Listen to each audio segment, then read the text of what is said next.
예, 여러분 반갑습니다. 어반입니다. 오늘 이야기는요, 비혼주의를 결심하면 그제서야 보이는 새로운 문제점들에 대해서 이야기를 해보려고 합니다. 뭐 옛날에도 말을 했지만 내가 유튜브 하면서 가장 많이 들었던 질문은 어반님 비혼주의예요? 라는 질문인 것 같아. 그리고 난 요 질문에 대해서 딱히 긍정도 하지 않고 부정도 하지 않거든요. 왜냐하면 내가 내 주변의 여자들을 봤을 때 그 여자들이 굳이 내가 뭐 남자친구가 있냐, 결혼할 거냐 물어보지도 않는데 뜬금없이 저 비혼주의예요 이렇게 얘기한 내가 봤거든. 근데 그 모습이 너무 경직돼 보이더라고. 그래서 저도 뭐 여기에 대해서 긍정도 부정도 하지 않고 뭐 좋은 사람 만나면 결혼하겠죠 라고 이렇게 얘기하니까 다들 하는 얘기가, 야, 좋은 사람이 너를 왜 만났냐? 너는 비혼주의자야! 이렇게 얘기를, 낙인을 빵 찍어버리는 거야. 그래서 뭐, 사실, 일리는 있는 말이지. 좋은 사람이 나를 왜 만날까? 그런 느낌도 있는데, 근데 되게 재밌는 거는, 결혼에 대한 생각은 계속 왔다 갔다 하는 게 있는 것 같아. 나이가 들어서도. 여자들도 보통 그런 게 있거든.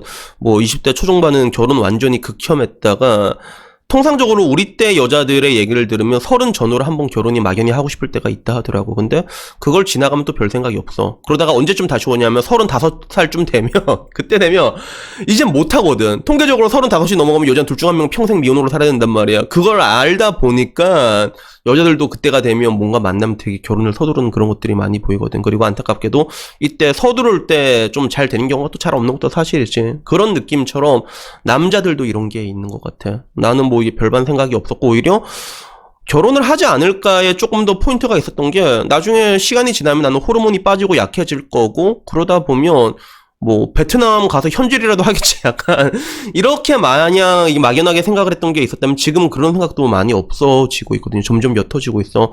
어떻게 보면 결혼이란 제도는 나랑 맞지 않는 게 아닐까, 그런 의구심을 내가 얼마 전에도 가지고 있었잖아. 그래서 또 다른 레퍼런스를 내가 찾아보기 시작했어.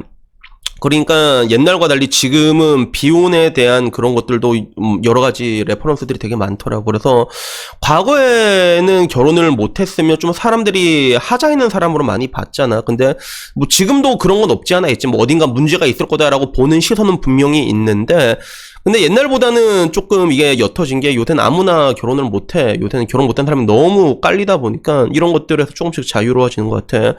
그래서 그런 뭔가 이제 결혼을 안 하는 사람들의 특징이 결과가 나왔거든. 그게 좀 이게 자유로운 거 좋아하고, 그리고 독립적인 성향이 강하고, 타인에 대한 의존도가 조금 낮고, 자기 일 하는 걸 좋아하는 사람들, 이런 사람들, 어떻게 나쁘게 말하면 자기밖에 모르는 새끼들 있잖아. 이런 사람들이 결혼을 안 한다 하더라고. 그리고 순간 느낀 게, 씨발 저건 안 돼, 약간 그런 생각이 드는 거야. 실제로 그런 성향들이 여러분이 날 봐도 보이잖아, 그게. 그래서 지금 와서는 결혼에 대해서도 이제 별 생각이 없고, 뭐 현질도 뭐 안 해도 별 문제 없겠지, 이런 생각을 가지고 있어. 왜냐하면 옛날이랑 달라진 게, 지금은 결혼 못한 사람들이 너무 많다 보니까, 옛날에는 뭔가 내 나이대 때에서 여자를 못 만나잖아. 그럼 만날 수 있는 게 굉장히 제한적이었거든. 지금은 그렇지가 않단 말이야. 난 지금도 이제 가면 이제 옆에서 아줌매들 막 연락이 와. 친구들이 뭐 이게 엮어주고 싶은가 봐. 아줌매들이 있으면. 그게 그렇게 어렵지는 않거든, 사실. 그러다 보니까 뭐 굳이 이렇게 살 필요가 있나? 그리고 그걸 떠나가지고 나는 지금 대한민국의 결혼제도, 결혼 시스템 자체는 굉장히 문제가 있다고 생각을 하거든. 그래서 여러 가지 문제점인데, 여기에 대해서 내가 생각한 문제점은 말하자면 너무 기니까 이건 다음 기회에 설명을 해드리고, 그리고 결국엔 그렇게 되다 보니까 어떤 현상이 벌어졌냐면, 내가 혼자 살게 됐을 때 벌어지는 여러 가지 문제점에 대해서 내가 이제 해결을 해야 되니까, 항상 새로운 문제에 직면하게 되면 그거를 우리는 이제 문제를 해결하려고 이제 노력을 해야 되잖아. 그래서 그런 것들이 이렇게 끄적끄적거린 적이 있어.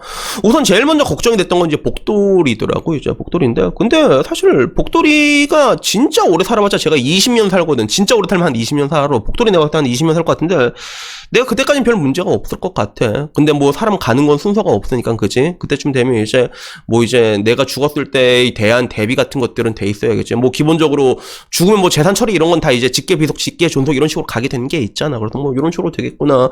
뭐 별 문제는 없는데, 일단은 가장 걱정되는 건, 아픈 게 가장 무서운 건 사실이더라고. 아픈 게 가장 걱정이 되는 거. 혼자 오래 살아본 사람들 알겠지만, 혼자 있을 때 아프면 그게 그렇게 서럽거든. 그래서 그게 제일 걱정이 됐던 것 같아요. 그래서 요거는 내가 운동을 열심히 하고 건강관리를 정말 열심히 해야겠다라는 그런 생각으로 오게 되더라고. 근데 문제는 이런 것들이 내가 이렇게 하나씩 적었을 때, 문제들, 혼자서 살 때 오는 문제들이 있잖아. 되게 신기했던 것들이, 우리가 정말로 자본사회에서 살고 있구나라고 느낀 게 자본적인 부분으로 거의 대부분이 상쇄가 되더라고요, 실제로. 그래서 내가 아플 때 날 돌봐줄 사람 있으면 간병인 쓰면 된단 말이야. 그래서 조선족 아지매 요새 많이 하잖아. 그래서 아지매 그거 얼마인겨? 한 달에 한 280 정도면 쓴다고 하더라고. 그래서 한 달, 그럴 때가 있잖아. 이게 계속 이제 아프면 누워있으면 그 일당 주면 또 아지매 쓸 수 있다고 하더라고. 그게 간병인으로. 그래서 일당 11만원 딱 계산이 되고. 그리고 그거 말고도 뭐 이제 실버타운 같은 부분들이 있잖아. 그런 것들. 그래도 실버타운은 또 얼마인가 내가 궁금해서 찾아봤거든. 그래서 그냥 일본 실버타운은 갈 수 없고, 그래도 나 어반인데 좀 럭셔리한 데 가야 되지 않을까. 그러니까 좀 비싼 데는 한 달에 뭐 160에서 200 정도 하더라고. 더 비싼 데도 있긴 한데 혼자 들어가도 실버타운이 한 160에서 200 정도 되더라고. 근데 굳이 실버타운까지는 갈 필요가 없을 것 같아. 왜냐면 나는 이게 좀 인적 인프라라고 하잖아. 난 지금도 20년 30년 친구들이 많단 말이야. 제법 많은 편이거든. 그러다 보니까 얘들이랑 노는 게 조금 편하지. 그러다 나중에 내 친구들도 와이프 한 명씩 죽고 심심하면 그러면 같이 실버타운이나 같이 가자 이러면 같이 들어가면 또 싸우거든. 또 그러다 그러면 그때 가면 되는 것들인데, 근데 이게 내가 정말로 불치병에 걸려가지고 돈만 깨먹는 병들 있잖아. 그러면 또 어떻게 하지 생각을 하니까, 그러면 그땐 답이 없더라고. 야, 스위스 가야겠다, 디그니타스 가야겠다. 거기 가면 그 수면제 존나 강한 거 쫙 한 방 박아주거든. 그러면 확 간단 말이야. 골로 되게 편하게 간대. 그게 2만 유로라 하더라고. 그러니까 야, 죽는 것도 돈이야, 진짜. 죽는 것도 돈이더라고, 여러분. 2만 유로면 한 2,400 정도 되잖아, 그제? 그래서, 야, 전부 다 돈이구나. 실버타운을 가든 뭐든 하든 결국은 돈이구나. 근데 생각보다 돈이 많이 들어가. 아까 말한 것처럼 실버타운도 1년에 지금 현재 시세로 2,400 정도 든다고 가정했을 때, 앞으로 30년 뒤면 그보다 훨씬 더 많이 들어갈 거란 말이야. 물가 상승률을 감안하면. 제법 많은 돈을 연금에 짱박이겠구나라는 생각이 들게 되는데, 근데 다행히도 남자 입장에서 내 한 분만 건사한다고 했을 때 그게 그렇게 어렵진 않거든. 그래서 가장 좋은 거는 정말로 좋은 사람 만나서 이렇게 힘 합쳐가지고 잘 살아가는 게 가장 좋다는 거를 나는 요새 우리 부모님 보면서도 많이 느낀단 말이야. 우리 부모님 두 분 보시면 지금은 되게 잘 지내고 계시거든, 지금. 그래서 야, 저런 게 조금 서로 이제 돌봐주고 이런 게 좀 필요한데, 저런 게 참 좋긴 좋은데, 문제는 지금 상황이 이제 결혼을 이렇게 했을 때 잘 지내기가 쉽지가 않아. 세상이 이런 세상과 미디어와 언론이 갱세를 놓는 게 있단 말이야. 그래서 내가 항상 말한 게 좋은 사람을 만나라고 하잖아. 근데 좋은 사람을 만나기가 쉽지가 않다는 거지. 왜? 좋은 사람 옆에는 정말 항상 사람들이, 경쟁자들이 줄 서 있거든, 진짜. 그런 게 있단 말이야. 그러다 보니까 그런 것도 녹록치 않은 부분들이 있고, 그리고 결혼이라는 것들이 실패를 했을 때 남자한테 리스크도 굉장히 크단 말이야. 단편적으로 지금 이제 우리 퐁퐁남 중건이 형 보면 알 수 있잖아. 한 달에 막 650, 700씩 막 주면서 그 생활을 지금 20년 동안 해야 하는데 라면 먹고 살고 있단 말이야. 야, 그 돈이면 한 달에 이제 룸 같은 데 가가지고 로셜 빨면서 얼마나 대접받으면서 살 수가 있어, 진짜. 얼마나 어서 오셨어요 이러면서 이제 연금도 짱짱 받고 아무런 문제 없이 살 수가 있단 말이야. 그래서 그런 부분들을 감안하게 되면 좀 뭐라고 해야 될까, 좀 이렇게 잘 지내기가 쉽지가 않고, 결혼적인 제도적인 문제에서도 좀 이런 것들이 이혼을 했을 때 남자한테 좀 크게 오는 데미지로 오는 부분들이 분명히 많거든, 그런 것들. 그래서 그런 것들까지 다 고려를 하고, 그리고 이제는 나이가 들다 보니까 좀 뭐라고 해야 될까, 약간 체념하게 되는 부분들 있잖아. 아, 좋은 사람을 만나기에는 내가 늙었구나. 그리고 왜 일단 늙으면 좋은 사람이 될 수가 없거든. 그것 자체가 결격사유가 된단 말이에요. 그래서 그런 것들이 있다 보니까 뭔가 초연하게 받아들이려고 하는 게 있는데, 근데 그렇게 부정적이다라는 느낌은 안 드는 게, 아까 말한 것처럼 세상이 좀 많이 변했어요. 세상이 많이 변해가지고 늙어서도 가장 외로운 게 내가 혼자서 살아간다고 생각했을 때 외로운 건데, 근데 늙어서도 아줌마들 만나기가 쉽단 말이에요, 지금 진짜로. 그래서 적당히 연애하고 아줌마들 만나고 그러면 별 문제가 있을까라는 것들이지. 그리고 나이가 들어서 또 이렇게 만나다 보면 그러면 또 이제 평온하게 갈 수 있는 관계가 만나는 경우도 되게 있거든요. 그래서 그런 것들을 감안을 했을 때 확실히 이제 와서는 뭔가 결혼을 하든 안 하든 그런 것들이 좀 중요한 것들은 아니구나. 굉장히 혼자서도 잘 살 수 있는 그런 시스템들이 점점 만들어지고 있구나라는 그런 생각은 들어. 그리고 여기서 가장 중요한 게, 여러분들이 돈만 있으면 이런 것들이 굉장히 많은 부분들이 정말로 상쇄가 되는구나 하는 그런 생각이 들더라고요. 그래서 여튼간에 여러분들 연금 진짜 많이 넣으셔야 돼, 연금. 그리고 특히 12월달 되면 연금문이 많이 들어오거든.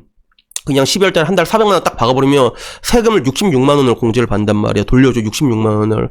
그래서 대한민국이 왜 이렇게 세액 공제를 많이 해주냐 하면, 노후 대비가 너무 개판이야. 노인 빈곤율 1위잖아. 그래서 그래. 근데 다른 나라 같은 데 가면 세액공제 더 해줘요. 영국이나 이런 데는 1,000만 원 넘게 해주거든. 그게 그런 부분들이 있단 말이야. 그래서 여튼간에 여러분들 딱 사이즈 보면 나오잖아. 그래서 나 혼자는 그래도 보통 남자들이 자기 한 몸 건사하는 건 그렇게 어렵지가 않단 말이야. 근데 그런 지금 와서는 그런 뭔가 이제 올바른 가장으로서 좋은 아빠가 되는 것도 너무 현실적으로 너무 힘들고, 그러다가 결혼을 한번 실패하잖아. 그럼 데미지가 너무 커요. 정신적으로도 너무 괴롭고 이런 것들이 있으니까 결국에는 내가 봤을 때 지금 둘 중 한 명은 결혼 못해. 내가 만약에 결혼을 못하면 여러분들은 할 수 있는데, 내가 결혼을 하면 여러분들은 결혼을 못하거든. 그러니까 플랜 B에 대해 가지고 우리가 이제 확실하게 착실하게 준비할 필요는 있다고 생각합니다. 그래서 여튼간에 뭐 마지막은 또 기승전 연금펀드가 되는데, 연금펀드 이거 다들 뭐 증권사 가고 이렇게 하면 좀 증권사가 좀 무섭거든. 뭔가 분위기가 은행보다는 좀 딱딱한 게 있단 말이야. 근데 요새는 그게 아니라 비대면으로 다 되거든요. 비대면으로 그냥 카톡 보내면 거기서 계좌 개설부터 이전부터 다 된단 말이야. 그러니까 내 밑에 연락처 남겨놨으니까, 내가 이 바닥에 그런 연금술사 중에서 스페셜리스트라는 거는 부정할 수 없는 그런, 내가 내 입으로 이런 얘기도 될지 모르겠지만 그러니까 그쪽으로 이제 성함이랑 연락처만 남겨주시면 제가 그쪽으로 바로 안내 드릴 테니까, 그런 거 연금 착실하게 넣어가지고 여러분들 앞에 올 수 있는 문제들에 대해 가지고 이제는 이제 본격적으로 이렇게 준비를 해 나가셨으면 좋겠습니다. 그래서 여튼간에 뭐 오늘 이야기는요 여기까지고요. 그래서 결론은 뭐다? 연금펀드 짱이다. 알았지? 연금펀드 좋아, 알았지? 이거 드세요, 가입하세요, 알았죠? 그래서 여튼 오늘 이야기 여기까지고요. 다음에 좀 더 좋은 이야기로 찾아뵙도록 하겠습니다. 이상입니다. 감사합니다.